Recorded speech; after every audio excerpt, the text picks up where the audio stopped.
I've never really played JRPGs, unless you count Pokemon on the DS when I was about 7, which you wouldn't, so I wasn't really sure what to expect from Dragon Quest XI. I'm not a big fan of turn-based combat. I think 7-year-old me must have actually had a better attention span than I do now, because, I'll be honest, that shit's kinda boring.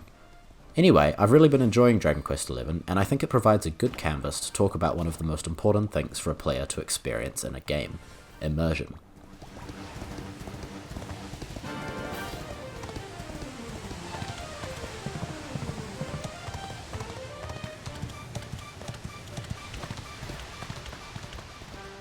If you think back to the best games you've ever played, single or multiplayer, chances are there's a correlation with how immersed you felt in the world you were playing in.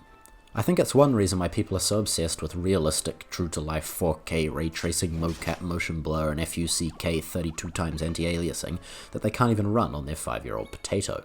But, simply put, immersion is just how engrossed you feel in the world you're playing in.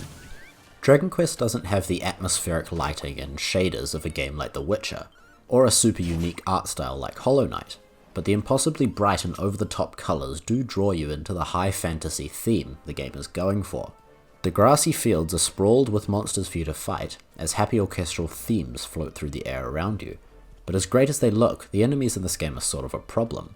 You see, in a game like The Witcher, the appearance and locations of the monsters make sense within the lore, but in Dragon Quest almost nothing is explained, which is a huge immersion breaker. It really feels as though they had the artists design all these cool creatures and then just toss them into the world. I get that I haven't played the first 10 games. Wait, hold on a second. But if you boot into Halo 3, they still tell you about the Covenant. So as cool as the countless enemy types are, the sparsity of context doesn't do the world any favours, especially for new players like myself. Dragon Quest's story is characterised by classically cheesy over-the-top voice acting and ludicrous facial expressions, which to be honest fits the theme of the world pretty well, and the commitment to the style makes it hard to dislike, even if you can find it annoying at times. Unfortunately, this brings me on to what I think is the biggest immersion breaker in the game. Why doesn't the main character say anything? There's no more than a curt grunt and a nod, and half the time the other characters just seem to know him with no introduction, even when you're sneaking around in Heliodor as a fugitive. I can understand the option to go for a silent protagonist in some games, but when such a large part of the story is conveyed through dialogue and conversation, it feels pretty hard to get invested. I just don't think it makes sense to forgo voice acting here.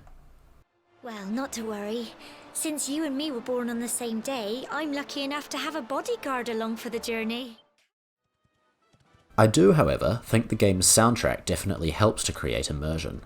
The themes generally serve to enhance the high fantasy feel and provide additional atmosphere to each area, albeit in a pretty subtle way. I would often stop to appreciate a nice melody and the way it blended in with the environment. A personal favourite is the town night theme, which contrasts the bustling daytime and highlights the romance of the city at night with a slowed and relaxing melody.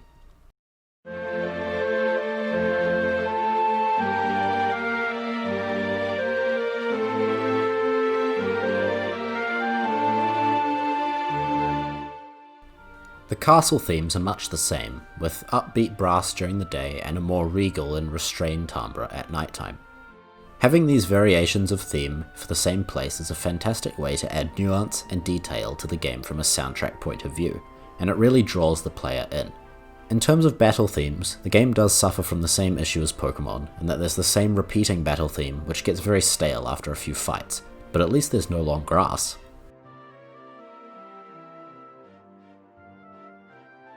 So Dragon Quest XI has been quite a different gaming experience from what I'm used to, and despite some of the negative points I've mentioned, I'm definitely not suggesting it's a bad game.